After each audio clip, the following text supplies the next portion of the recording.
Welcome in everyone to the second seminar in our 2025-26 seminar series for the Center of Transformative Change in Schools. A good morning, a good afternoon, a good evening, depending on where you are joining us from in the world. It's always exciting when we can cross borders with these. I'm Dr. Thomas Code, a fellow at the Center, and it's my pleasure to convene this session today. A few ground rules as we get started. There'll be time for questions after our speaker's remarks, so please hold your questions during the presentation and just populate them into the chat so we can come back to them at the end of things.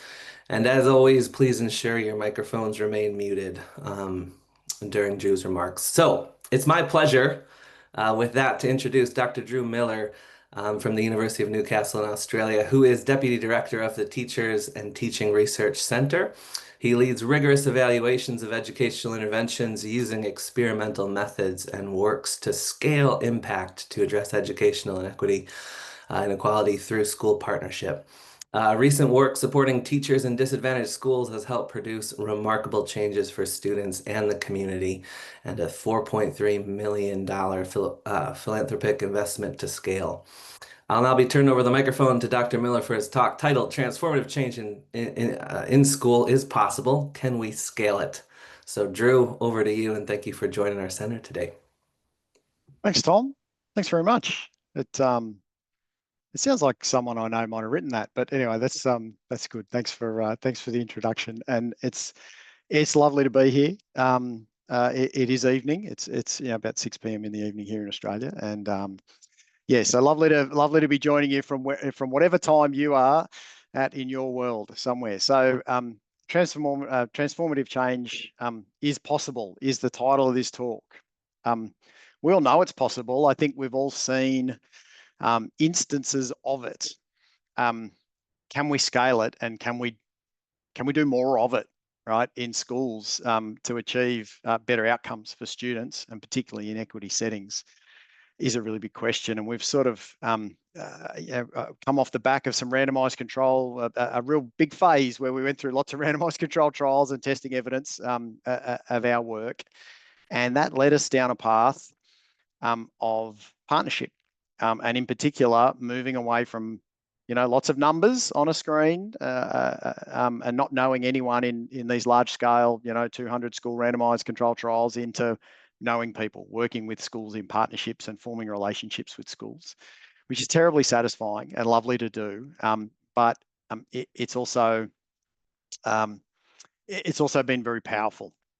So before I move on, the first thing that I'll do is say that I'm coming to you from the lands of the Pambalong clan of the Awabakal Nation, and that I sit in a university, and that despite this place being a place of learning, that there was learning going on in these lands thousands of years before I was ever here. And so I pay my respects to the elders, past, present, and emerging, that were engaged in that. All right, can we scale it?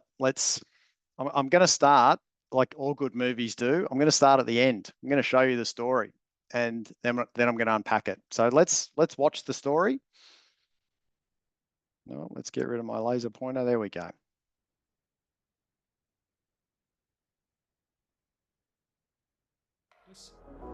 As a school in the Hunter Central Coast, we're one of the most highly complex schools. The socioeconomic status of our kids, over 90% fall under that bottom three-quarter quartiles.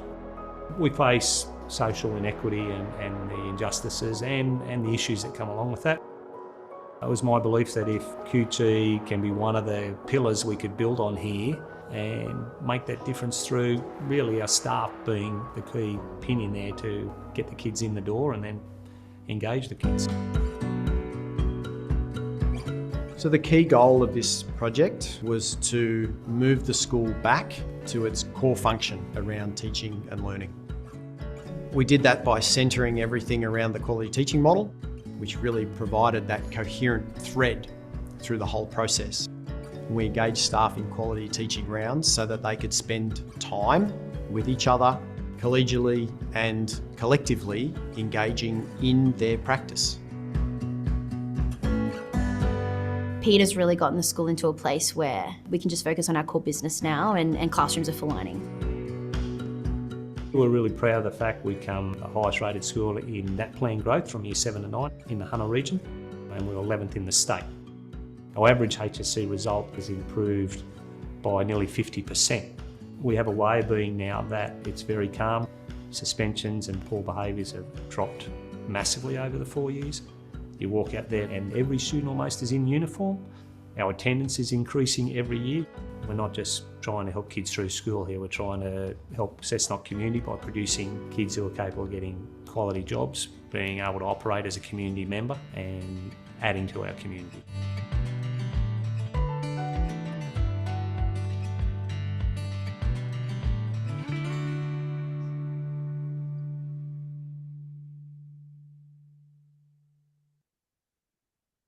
All right, so that's a short video that we produced as a slightly longer version. We'll give you some links to those videos that go with this presentation. But I wanted to play that first because it's a really nice story. There's a lot in the story and there's a lot that happened. And often I give a presentation about this where I start with where the school was. And the one thing that I do say is that this is a school that's up the road from us, and it's an area that's famous for wine, coal, and domestic violence, which is a real stark contrast. And those three things interacting with each other tells you a lot about the region and the way the region exists. And so this is a school that's serving that region. When we got to the school, 2019, there were really low community expectations of the school. Lots of parents who'd been to the school didn't like the school. It was a terrible place to go through school. And that reflected in the community, in their perceptions towards the school. They had attendance issues. The kids really didn't see much of a point in going there. They had school community issues. That meant that there was violence in the classrooms against student to student. There was violence against teachers in the classroom as well. There was also this really underlying level of stress and anxiety in the school. You could feel it when you walked into it. It's the first thing you could feel. And it was just this anxiety about this tumultuous environment that teachers were working in. They were burnt out, they were stressed, they were on the limits. They were all on the limits, and staff turnover was pretty huge as well. There was a really low achievement record at the school. And because of the scenario of all of those things put together, teachers really were focused on well-being of these kids. And it was more so, I think, a part of the teachers getting through the day and surviving at that school. If they focused on well-being, if they focused on keeping the kids safe, the kids could come here and have a safe environment, great, they'd get the kids in the door. Eventually, we could do a little bit of learning, right? It wasn't focused that school was about learning, and there were expectations of that's what kids were here for. Really, you can see here, these are our socio-educational achievement bands, and you can see that lots of kids in the bottom quartile, right? So in terms of socioeconomic status, lots of kids coming from low socioeconomic households. And so this kind of describes a school that many of you may know, right? There's lots of them, right? There's lots of schools that are just like this and that have these very similar problems. And so I knew the principal that had just taken up there, and I'd worked with the principal from another school. And this principal, I'll identify him. You saw him there. His name's Peter, right? He called me one day on his way home, and he's in the car, and he said, remember that quality teaching work we did at my old school? Do you think it'll work here? And he described the school. And I said, Peter, I don't know. I really don't know. There are some deep-seated things going on here, but you know what? I reckon we can give it a crack. And I reckon that it's really possible to transform and to start a transformation, or to be part of a transformation through pedagogy. And so he wanted to try. And so we went back to the literature. We're a research centre founded on research and high impact, high quality research. And so we went back to the literature and we looked at what the literature said. And you will have all seen this before from the school improvement literature. Great review by Daniel Mouse, right? And this list of things, the thing about these things is a lot of it comes from research that is retrospective. They're looking back. They're producing these lists. Your school changed. What are the things that you did? And so you can look at this research, or you can look at the American research on school capacity. Again, lots of it retrospective, where we're looking at the school community, the professional community amongst staff, leadership, program coherence, how the teaching and learning is going on, what the focus in the school is, really similar stuff in different settings, right? And of course, different, slightly different fields. But it came back to this. And these are the things. I'm a PE teacher by trade, so I like things to be simplified. It's one of my problems as a researcher. I like things narrowed down, nice bundles. And so we come back to this. Teaching. It's got to be focused on teaching. The school has to turn its focus around from welfare onto teaching. There has to be cultural improvements, and you have to actively work on culture. And they are the two really big ones that come out of those sets of literature.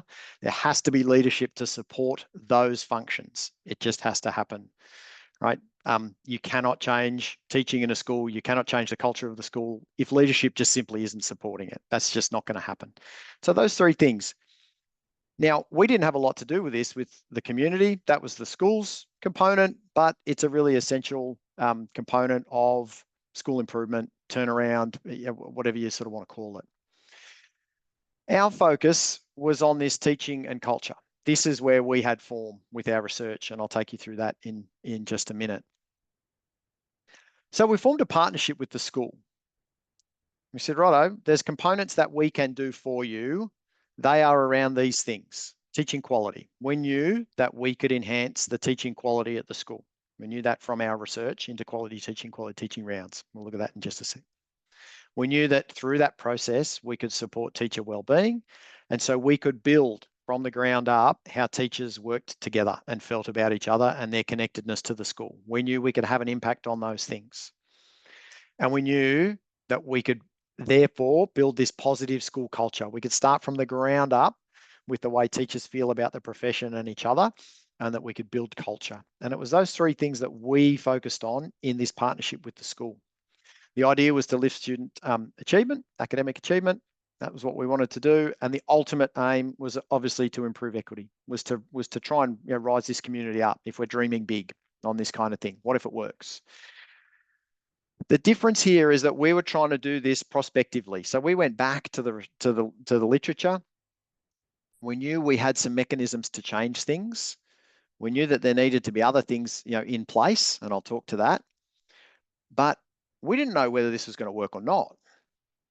We weren't looking back at what was happening. We weren't, Pete hadn't arrived at the end of the journey and said, hey, I want to tell you about this thing.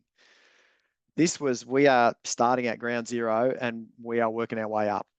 And so would it actually work? And so we wanted to really apply those tenets of school improvement to try and make it work. And so away we went. Now our model focused around the quality teaching model. I'll tell you about it in a little bit. And we built professional development around that, obviously, and we built support. Now we wouldn't normally build support, but the partnership and where the school was at, we felt we needed to support this school really, really strongly rather than just roll out some professional development for them. So the partnership was there as well. The quality teaching model, let's talk about that. The quality teaching model is a pedagogical model. Some of you may have heard of it before, some of you may have seen it, some of you may never ever heard of it. Essentially, it's a model of practice that talks about concepts rather than practices. It's based on three big ideas: intellectual quality, so deep understanding of important knowledge; a quality learning environment, classrooms that boost student learning; and then connecting that learning to students' lives and the wider world so that it means something to them, which is a significance dimension. So they're the three big ideas that are in the model that we're trying to get teachers to focus on. We do it through the elements of the model. There's 6 elements in each, 18 elements in total. Teachers think it's a lot to hold in their heads. They don't need to hold it in their heads. The process that we've designed takes them through each of these things.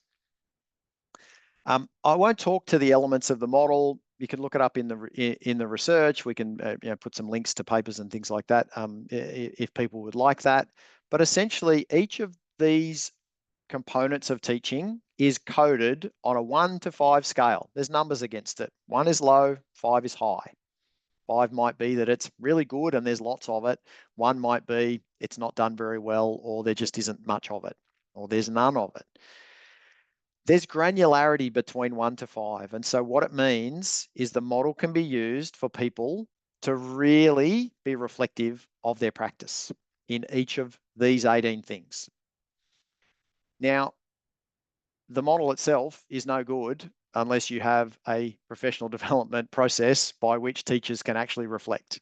And we found that out. It took a long time to find that out, but then Quality Teaching Rounds was developed.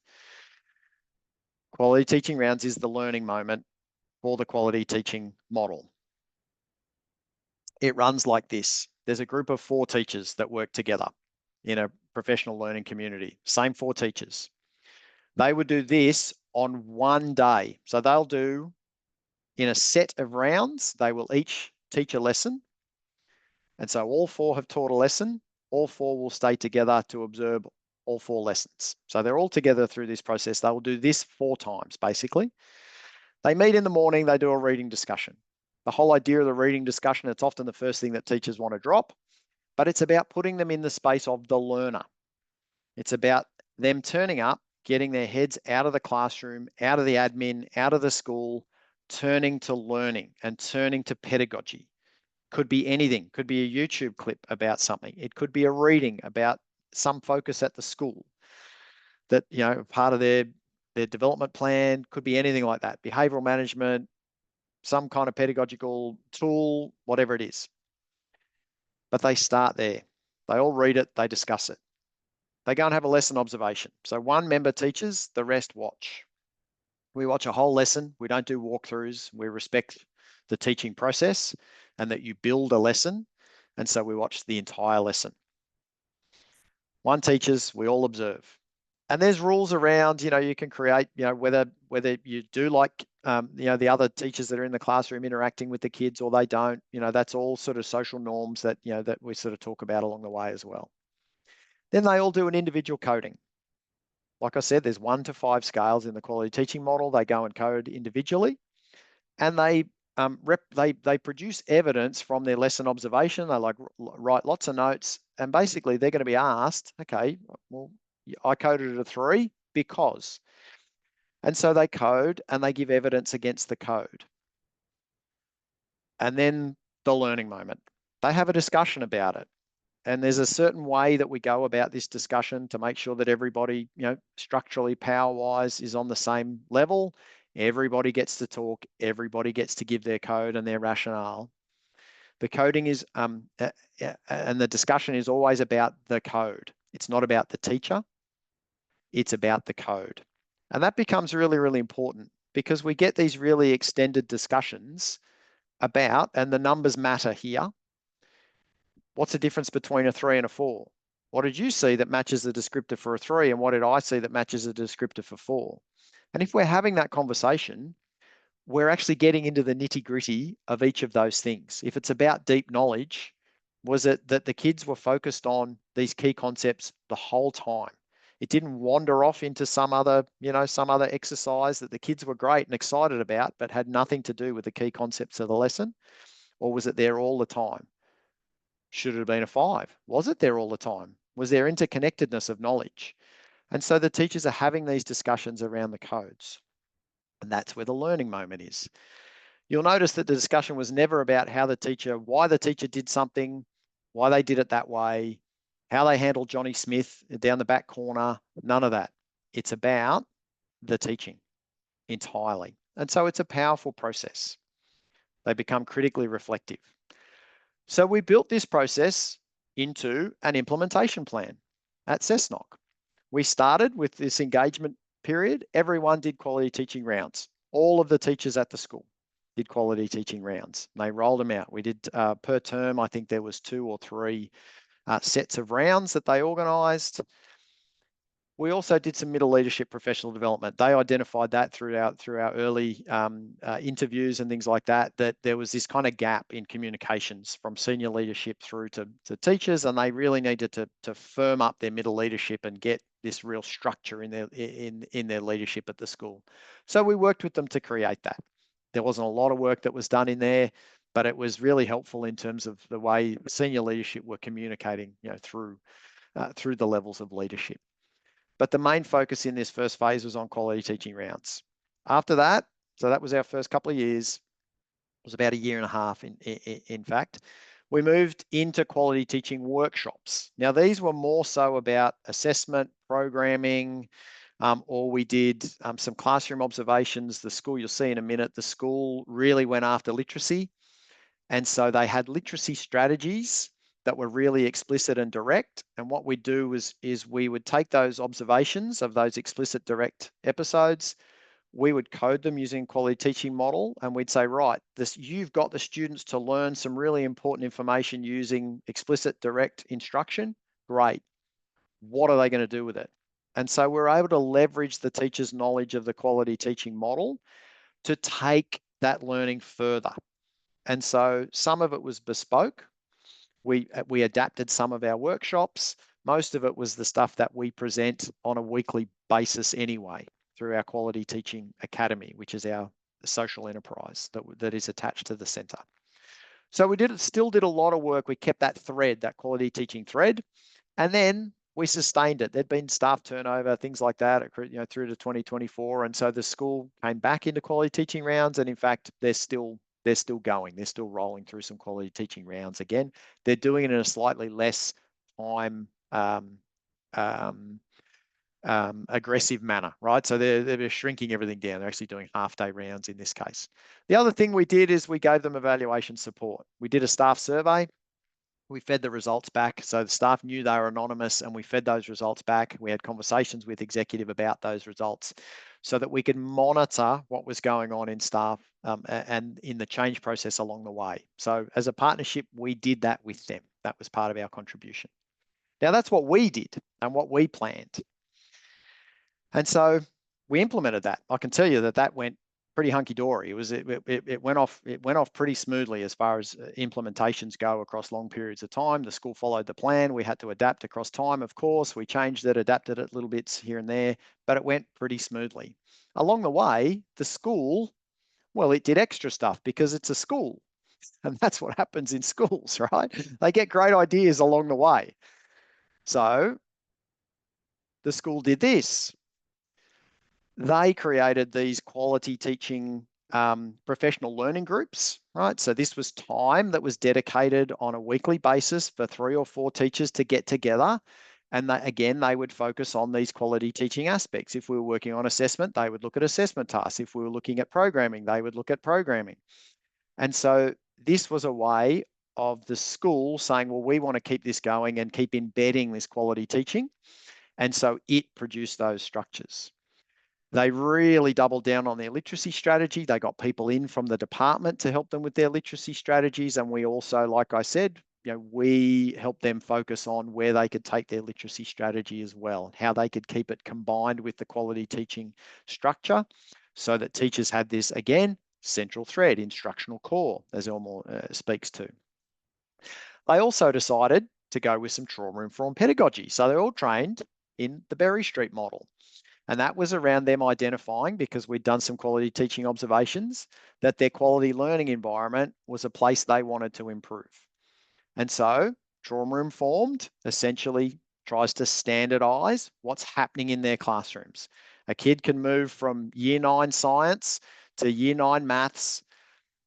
I don't know why they would have changed years in there, but anyway, but they can move from classroom to classroom and get the same thing. The teacher is bringing them into the room the same way. The teacher is giving them information in the same way. So they're trying to standardize what's happening so that kids know what's happening. So they're walking into familiar patterns, familiar places. The way they're treated in classrooms is similar by teachers. Everything's kind of standardized in that model. That became really good across the school, and it was really good at calming the school down. Classrooms became really calm places. That's what you heard Pete say in that video. And so the school took that on and they ran with that across that period of time as well. And then we also had some system initiated stuff. The system threw some stuff at us. The Department of Education said, we're going with explicit teaching, everyone. And so they rolled out their explicit teaching modules from 2024 onwards. And the school engaged in those modules in really good faith. We helped them with, again, identifying how the quality teaching model could help them, how it could still be embedded, how we could keep things working together.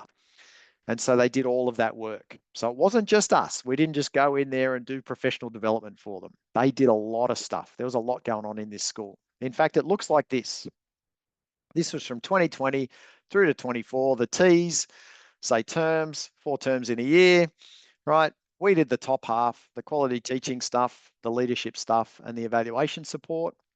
And you can see the timeframes. And then there was this school initiated stuff. You can see this big bank of capacity, of energy that they put into this school, into trying to change things along the way.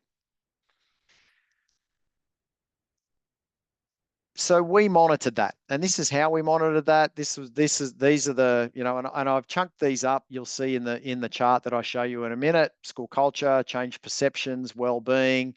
These are the questions. You know, I've just used a mean of those items across time to represent this school culture change. Morale, appraisal, connectedness. We're asking about the culture. School readiness, how much they think, you know, the school can change. You know, do things change in this school? If teachers don't believe that they can change things, it's really hard to change things, you know. So we wanted to know whether they actually got a bit of belief about change. Well-being, really, really important in this setting because we wanted to see it go up. Stress, burnout, they were already high. I won't show you the baseline stuff, but they were high compared to, you know, schools of a similar ICSEA level, which is our sort of measure of socioeconomic advantage. Teacher efficacy, how they felt about their practice, and then leadership perceptions, how they felt about leadership. And of course, every time we ran the survey, that's the one that the leadership group wanted, go straight to the leadership perceptions, tell us about those. And so we fed this information back, and this is how we monitored change across time in the school. This started conversations. We released this and we would talk about these results across time to the school executive. Whether we presented those results to the staff or the executive presented them to the staff, we had a conversation about that, but they were always presented to the staff. These results started conversations. They made culture visible. It was a really important component of it along the way. So let's have a look. Now, you know what happened. I've told you the story. You know things went well, right? Well, nah, not so much, right? So there were 4 phases in all of this, and we're writing this up at the moment, and here's how we're talking about it. So let's start with this one. There was our first phase. This is our building capacity phase. You can see here, we've got our leadership perceptions, efficacy, school culture, change perceptions, well-being, right? We started, this was baseline. We hadn't done any work with the school. All of a sudden, we start doing quality teaching rounds. What happens? Okay, things start going up. School culture starts going up. Change perceptions start going up. They start seeing each other's work. There's democratization of practice. Teachers are in each other's classrooms. They're realizing they're all doing pretty good work. They're realizing there's places that they can improve. Hey, but they can improve together, and they're doing it together. Things start to improve. They start to feel good. That's great. All right, really, really great stuff. Okay, I'm going to read you a quote, and I thought I'll keep the quote off the screen and I'll read it to you. I think it's more effective. So this is from a teacher at the school, and this was interviews done, you know, after this initial phase. So it's kind of validating to have people come into your classroom and say, hey, you're doing a good job. We can improve here and here, but ultimately what you're doing is great. I found it just builds your confidence up a little bit. Yeah, and it just makes you reflect on your pedagogy a little bit. I feel as teachers, we don't have time. We don't get time. As much as you try to reflect when you do your programs and stuff, you really don't have time. So I think this was a really good way to just stop and think, okay, where am I? Where am I at? So this was the kind of feeling that we got from the teachers. And we see this pretty often with this process. It's a really powerful process. Once we get teachers collaborating really well, it happens a lot. We see it a lot through the process. There's been a lot of work done on how teachers engage in quality teaching rounds and how we get them to engage using the model. And this is the result of that work and the way that it's been structured to think about power dynamics, how people are having the conversations, how they're setting up everything. And that's really evolved over time, but it's become a really good product for doing that. Okay, so staff perceptions were strong. What's the next phase? I'll skip past Kim. COVID disruption. Smashed us, absolutely smashed us. School closed. You know the story. You all went through it as well, right? It was a terrible time. And so we can see what's happened across this period of time. And this was sort of post-COVID when schools sort of started to open up, everyone came back, but there was still a thing. There was still a thing in our societies. It was a terrible time, and people were still hanging on to that time. It was pretty traumatic, right? We're going to have generations of people that are traumatized because of what's happened. And so that rippled through the school. We can see everything dropped. If we talk about staff perceptions, this was Pete, the principal. It doesn't allow us to move forward with some positive things to build team culture around and keep focused on what we want to do. You just stop. COVID was delivering curriculum online. PL really stopped pretty much to a degree, and the ability to build teamwork around everything we do in culture that was impacted by COVID. Having said that, staff also pulled together in their own way within their faculties to work and deliver things. It was hard on staff. And so Pete really summed it up. It was just a really, really tough time, and we would expect to see that. Coming out of that, however, the school doubled down. Everything opened back up, and the school really went at it. And we call this the leveraging capacity phase. If COVID wasn't there, maybe this doesn't happen. Maybe it goes on. We don't know. We can't tell that. But you can see here, so what's happened? The school opened up. Everything kind of returned to normal. There was no restrictions. Everything we got to a new year, and away we sort of went. We got far enough away from that trauma. The school doubled down. It really went hard, and you can see in the map that I showed you of implementation, that the school it went at its literacy strategy. We got back into the quality teaching professional development. The department started throwing things at it. Like, there was just a lot that came at teachers. They did have that kind of capacity that they built early on. So there was still that collegiality that was in the schools, that the teachers, they knew they were doing good stuff, right? And they'd got through it together, right? There was this underlying, we got through COVID together, right? And so the school was able to leverage off that capacity, but it didn't last, right? You can see here as they move through this year, right, into the next year, we see a drop. Right, this is from term 1 to term 3 in 2023. The energy runs out, and there's kind of a reason for that, and I'll show you why. Actually, I'll sum this up with a quote from Pete, and then I'll show you why that kind of happened. He said, "Well, okay, numeracy didn't improve in the last couple of years. Reading went back down again, but probably better than 2 years ago. It did go up a little bit. I'm not great at trend lines," says Pete. "So I want to see it coming up and up. I want to see steps, not trend lines." So we haven't got that raw data behind us. I'd like to think that culturally we're getting stronger. It's my belief that we were strong with our community, that we've had some really high profile community events that have been really well received. I think our uniforms are a lot better, which is a good indicator of the culture amongst the kids.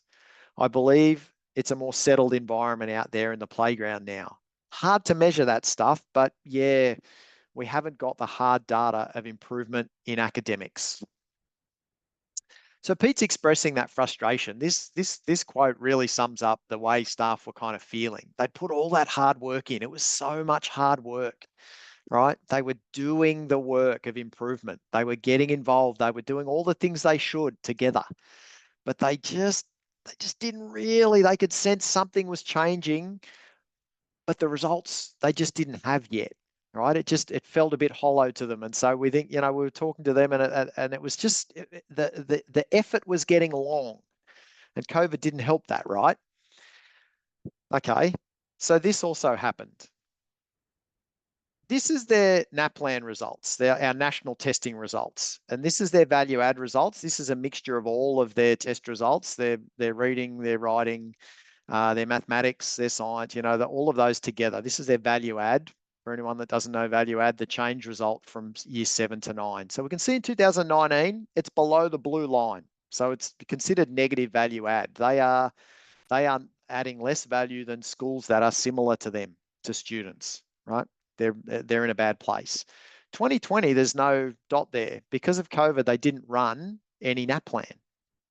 2021, they've received a result, which was very early on, right? That was, they've just come out of this NAPLAN, out of this COVID period. It's not really above the line. They're sort of, it's a bit of an improvement, but it's not a big improvement for the school. Everyone wants to be above that line. There's positive value add. We know we're positively value adding. So the period that we ran that interview is 2022. So Pete is expressing that we haven't seen any results yet. And he hadn't, because in 2022, there was no value add because they didn't run NAPLAN. They ran NAPLAN in 2022, but there's no value add results because there was nothing run in 2020. So they had no baseline with which to produce their value add. So the school was just floating around in limbo. We think we've improved things, but we don't know. Well, I can tell you what happened. It was a week after they received this result, a week after those interviews. Okay, well, that's not bad. So this is a school that over that period of time has gone from being significantly in the negative value add, not adding any value to students compared to similar schools, to now being above the line. That's a really positive result. Any guesses? Is anyone thinking what the next slide's going to look like with the interview? With the questionnaire data? Are there any guesses on what happened after this, after they got this result? You guessed it. Up she went. This is the embedding success phase. They kind of felt like they arrived. They finally got this kind of, moment. It worked at the school. And there was lots of that kind of celebration. And they were able to celebrate their hard work. The department celebrated their hard work. They got this kind of commendation from the New South Wales department about the work, which is really heartening for staff. And so you can imagine the kind of boost that they got out of that. Right, so we're seeing this. They find this news out.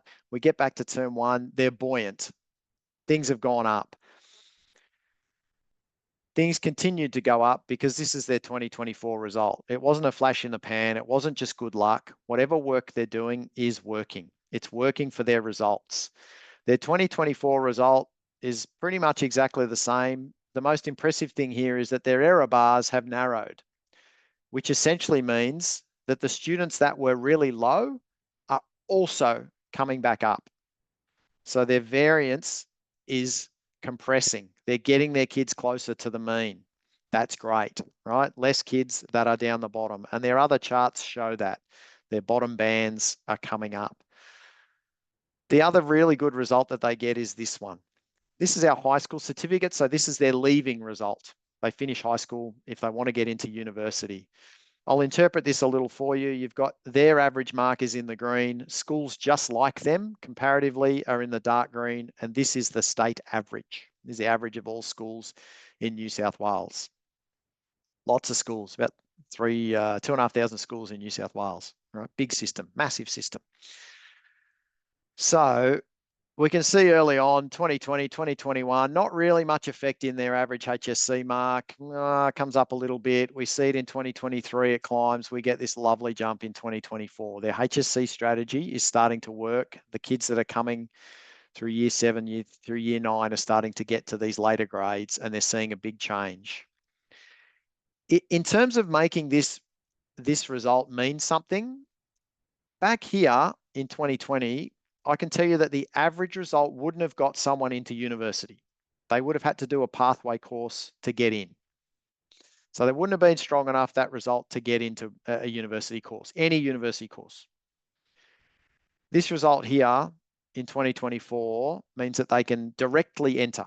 They don't have to, no probation, nothing like that. They can directly enter a teaching degree, a nursing degree, one of the sciences, right? So they can get into a couple of the biomedical sciences.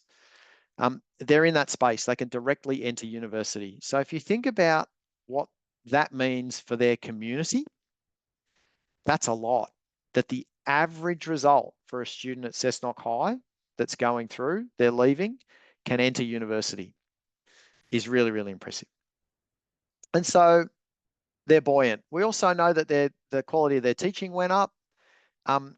This isn't statistically significant because there's not enough data there, but we can tell by the effect size, 0.27, 0.31 compared to these baseline results. We went out, we sent research assistants out to do some quality teaching observations. And of course they improved against the quality teaching model, which we were measuring them with because they used it in rounds. And that's okay because we know that's a good thing. So the quality of their teaching went up as well. So we asked Pete, must be really proud of what everyone's achieved. This was his response. Super proud. Yeah, there's not just one element that's done it, but QT, quality teaching, is part of that. That's helped us with our engagement with learning and the practices and processes. If our school practice and processes we've implemented and have done it, our stage 4 learning team have done it and been part of that. Yeah, all the little 1%ers definitely make a difference. And so that's a really interesting quote. QT was part of that. And we say that as well. We can't claim that the work that we did with the school was the thing that rocketed it. It was the school itself. We also wanted to know, because, you know, we want to know what was our bit. Do you think the partnership with the university has influenced how staff approach this PL? And this was the deputy principal at the time. So, you know, having the uni involved and supporting that through the partnership is obviously a positive experience. And like I mentioned before, I gave those examples of the positive impact that it does have on teaching and learning and the outcomes we're getting with students. So, you know, you can put that down to the partnership. So, you know, I've been involved with in quality teaching rounds previously, to the partnership, and certainly the level and depth and support that's provided within the partnership has really made the experience more valuable. So yeah, I see the strength in having the partnership there. So this deputy had done quality teaching rounds at another school, but we had people interacting. So we changed the implementation a little bit and we had a quality teaching rounds advisor go out and work with the school. Each first day of their round, an advisor was there to help them through the round. We wanted to know that fidelity was strong. We wanted them to have a great start. And so that's why we supported it that way. We wouldn't normally do that. This was something we did especially for this project. So the partnership, if we think about it from a research perspective, it's a networked improvement community for those that follow research practice partnerships. Two things here. These are collaborative groups that work together in this kind of improvement science space, and it's about diverse implementation. The other thing is it's about mutual adaptation. So we're allowing interventions to evolve in response to the local context, and that's what we did. The local context needed us to be there more often to help the school. The local context needed an advisor there to walk the teachers through their first day of rounds so that they got really high fidelity and really, because we wanted them to have a really great experience in this. And so that's what kind of partnership this was. If we come back to this model that I showed you earlier, these are the things, the tenets of school improvement. These kind of things, teaching and culture, generally kind of in that instructional leadership realm. The community and cultural changes at the school, transformational leadership. When we think about the partnership and the impact of the partnership and what it did in this space, Vivian Robinson talks about this, and she's got this diagram here around these effective instructional leadership behaviours. This is the integration of this kind of leadership content knowledge, and it's about using, you know, a pedagogical knowledge to then solve complex problems in the school and be able to solve problems in the school and to work hard at solving problems. And that's part of that instructional leadership, these behaviors that leaders show. The other thing is that it is around building trust, right? And trust sort of seems to be this kind of key component for really good instructional leadership. Now, if we think about how the partnership and the components of the partnership map to this, we think of it this way. The quality teaching model was the central thread. It was this kind of leadership content knowledge, and it was built around pedagogy. And so it's been the framework that's been applied. In terms of solving complex problems, the partnership itself, that consultation with us around how the school should move forward, the rate at which, when we should do things, what was applicable, how they should go about doing the things that we wanted them to implement. That was part of those complex problems. And the evaluation support was also part of that. The school was getting a feedback mechanism so that it could move forward in terms of solving that complex cultural problem with the school. And then quality teaching rounds and the partnership were things that built relational trust. Rounds built trust amongst teachers. The partnership, us being there, also formed this bridge between leadership and the teachers as well, because they knew we were there on behalf of leadership. Leadership were telling them that. And so those elements of the partnership, we think, are really reflected in these instructional leadership behaviours. So the conclusions we get from that are that the partnership bolstered the instructional leadership capacity. It didn't take it over. It just bolstered the capacity a little bit. There were things that the leadership group didn't have to think about. They didn't have to think about the stream of professional development. We planned that. We ran that for them. We consulted with them how we would modify it and change it. And the other thing is, because that instructional leadership capacity was bolstered, it meant that the school and the leadership team, they had time and space to work on other things. So they leveraged for transformational purposes. And they also leveraged for instructional purposes. So they took what they developed through the quality teaching rounds and they applied it to their literacy strategy. They applied other things. The trauma-informed pedagogy, they applied that to their teaching strategy. And so they were leveraging that instructional capacity that had been built through that partnership. So that's a really important thing. Key learnings from implementation, partnering aided the implementation. So we were there with the school. It was a really important thing. We had a relationship. They would talk to us about when we would do things and how we would do it, because that was our realm. We knew this professional development. And so we formed a link there, and that aided it. Flexibility was vital. We had to change things. We had to be flexible with timing, with the way we did things. Round support, as I said, having advisors out there, which we wouldn't normally do. It built trust and efficacy through fidelity. They got a good experience. They did rounds as rounds should be done. No modifications. There was someone there taking them through it. So they got a good experience. And the other thing is that supporting these schools, it takes time. It's really intensive. So this brings us to this question. And I'll try and run through this as quickly as possible. Thomas, do you have an idea of time there? Yep, we're at 11 minutes left, so we want some time for Q&A. Some time for Q&A, yeah. Let me move through this pretty quick. So can we scale these results, right? It's nice, but it was really intensive, and can we scale it? Well, there's things we think we can and we can't scale. We can scale the partnership. We have the facility to do that. And I'll talk about that real quick in just a sec. We can scale quality teaching. That's easy. We can scale quality teaching rounds. We know that we can do that. We know that we can scale round support from our centre. We have advisors that can do that. And we know that we can scale evaluation support. We had to redesign our questionnaire. And in fact, if you go to the Quality Teaching Academy website, there is a questionnaire that schools can run, a cultural questionnaire. It's called the QT Pulse, Longitudinal School Health Survey. It's a catchy name, I know.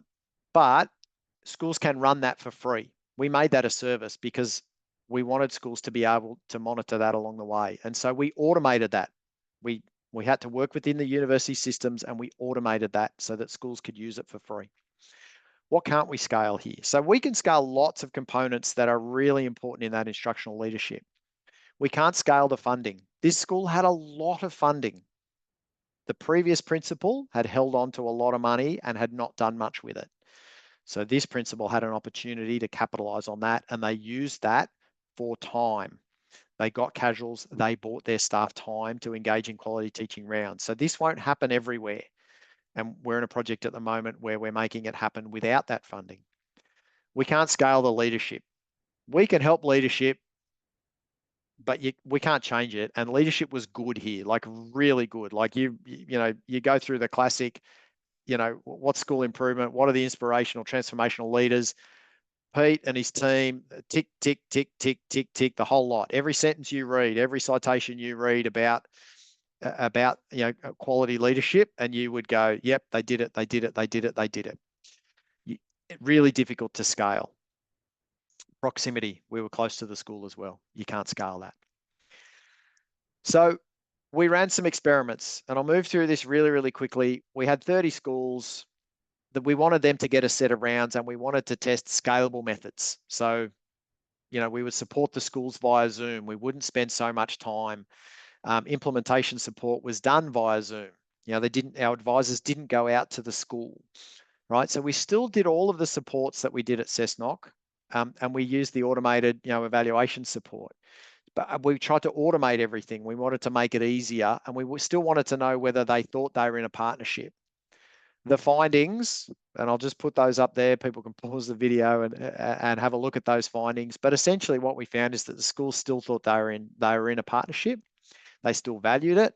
We still built organizational capacity, and schools, because we only did it for one set of rounds, it wasn't a long period of time.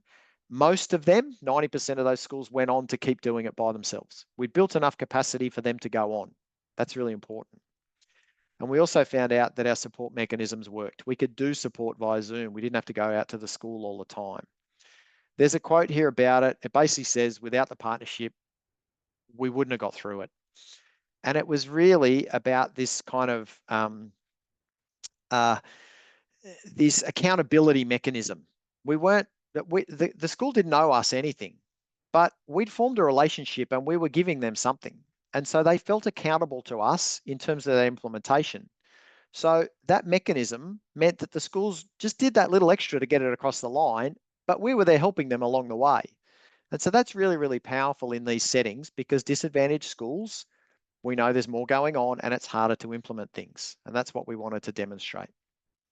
So that moves us to the last bit, which is thriving schools, and we are scaling it. So I've answered the question a little bit.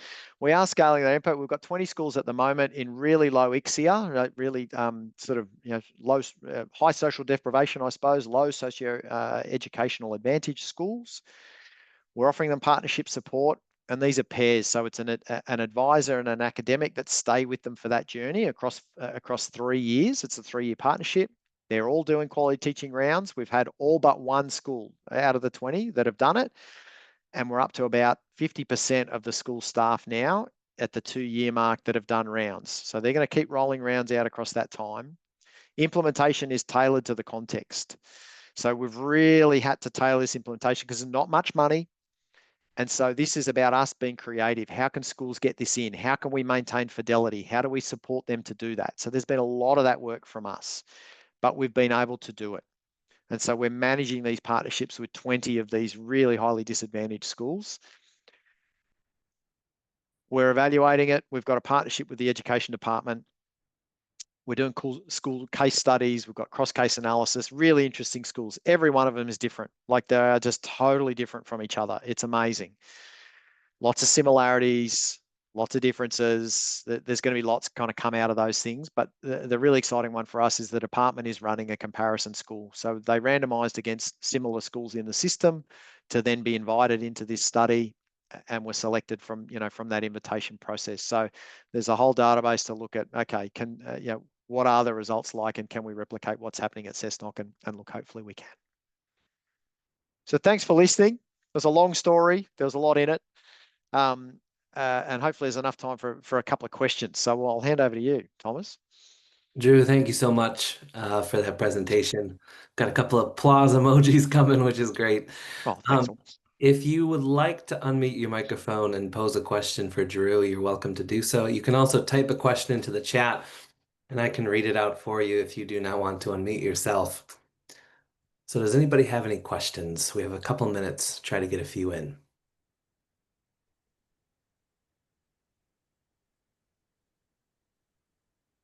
Can I jump in? Yes, Lavinia, welcome. Brilliant. Thank you. Thanks a lot, Drew. That was amazing. So good to learn from your experience. In terms of scaling up, I was really curious about hearing a little bit more around your team capacity and how that worked. You know, what have been how many people do you have as part of your team engaging with the other schools? How does this work logistically? Yeah, we have 5 academics and we have 4 advisors. So our advisors are full-time and they're part of our social enterprise. So we set up a social enterprise essentially to roll out the professional development. And so they're paid to just do professional development. And they're experienced teachers that have come out of schools. And so they have experience with schools. And so those pairs, we have an academic advisor team that stay with the school. And so while it seems a lot, I think so I have 6 schools, 6 of those schools. If I was wanting to do this as this was going to be 50, 80% of my workload, I could probably handle 20 to 30 schools, to be honest, on a rolling basis. And I think that's the model here that we want, is that we'll bring schools on a yearly basis and then roll them through a really intensive period of time. And then there's less intensive periods of time after that. So we roll more schools through. So that's the way that we're doing it. And anything that can be done to, like I said, we've got everything that's automated. And so the relationship with the school is really about checking in. And so we have levels of support for schools. We have schools that are just a sort of, pretty much a standard support, which is staying in check. They make a plan. We have a yearly meeting with them. The advisor checks on them each term. How's it going? Do we need to help you? Things like that. It's pretty low key. And then we have schools where we need to be in the schools and we need to go out and travel more often and be with the schools and support them. So yeah, I think that's answered your question. It's still intensive, but because we have standardized quality teaching rounds, quality teaching, it's a standardized approach. It means that we can roll it out pretty effectively. It's not like a normal research practice partnership where we sort of go to the school and we go, "What's your problem? Can we help?" And we spend. That process is really slow. You can spend a whole year finding out where the problems are at, kind of thing. Whereas we go to them and we say, "Here's what we can offer you. Do you think that can help?" And then we bring the schools its individual kind of focuses in after we've done some of this building of the capacity. And so it's pretty efficient that way. Brilliant. Thank you. No worries. Let's take time for hopefully one more question here, Drew, if you can stay on a couple minutes extra. Is that okay? Does anybody else want to ask a question? So I do, but if there's anyone else, they're very welcome to jump in. No, okay. I think I found it really uplifting, and there's hope in what you say, which is absolutely fantastic. And you've shown that it can be scaled, but clearly, well, maybe not clearly, are there limits to the scale? And you couldn't keep that, even the kind of maintenance level of support forever with every school. So what happens when you withdraw the direct support for the partnership? Yeah, this is something we think about, but we haven't sort of had to deal with yet. Like, I know that even with the Cessnock story, I can tell you that the principal's moved on. So he moved on to another school, which is just down the road here. I had a meeting with him the other day. And fortunately, one of the deputies has come in. And so they're maintaining the project and they're maintaining their results. And so the capacity build, and look, I'm really hopeful of this, Aileen, is that the capacity build for how to do this and how to engage in that change and the partnership seems to support that wherever it's needed. So if the principal's running it, it supports the principal to do the sort of top-down leadership, and we're supporting them in that instructional leadership. If the deputy is doing it, then it becomes becomes distributed leadership, because we're helping the deputy to do it, and the deputy gets this big capacity build on how to do it. And so what we're hoping for is that we're really spinning capacity up so that the school can maintain it for a longer period of time. Now, we don't know that. That's a big assumption that I've just made, right? And there's also this thing that as these schools build capacity, that lots of people spin off, right? Because you do something like this in a school and you're able to go to your next interview and go, hey, I did this thing, you know? And so whether people actually stay because the school is running well or whether they choose to spin off is another thing. So look, we're hoping that the capacity build sticks a bit, and at a systemic level it sticks, but that across time is a really difficult thing. And as you say, we see lots of these programs, you know, across a long period of time, you know, back down they come, kind of thing. So yeah, that's a real system thing. And what we're trying to do with the evidence is hopefully convince systems level to say, let us work with these schools across really long periods of time, right? And really, that's where the equity gain is saying we can do this pretty cheaply. I think we can do, you know, 40, 50 schools in a cycle at any one period of time, but maintain those schools for a long period of time, that connection. So maybe that's a bit more powerful in, you know, in upskilling. So I don't, you know, I'm dancing around your question of I don't know. Brilliant. Thanks so much. And as a centre, we look forward to our continued partnership with you and your centre. Yeah. Absolutely. Us too, Aileen. You guys do some great stuff over there. Well, Drew, it is getting late, I imagine, there in Australia after your workday. We appreciate your time joining us for our annual seminar series. For those that are interested in future seminars that will take place, I put a link into the chat that kind of details the talks that will be happening in the upcoming months. So please have a look at that. And Drew, thank you again for your time today. Really appreciate it. Lovely talking to you, Tom. Thanks, everyone.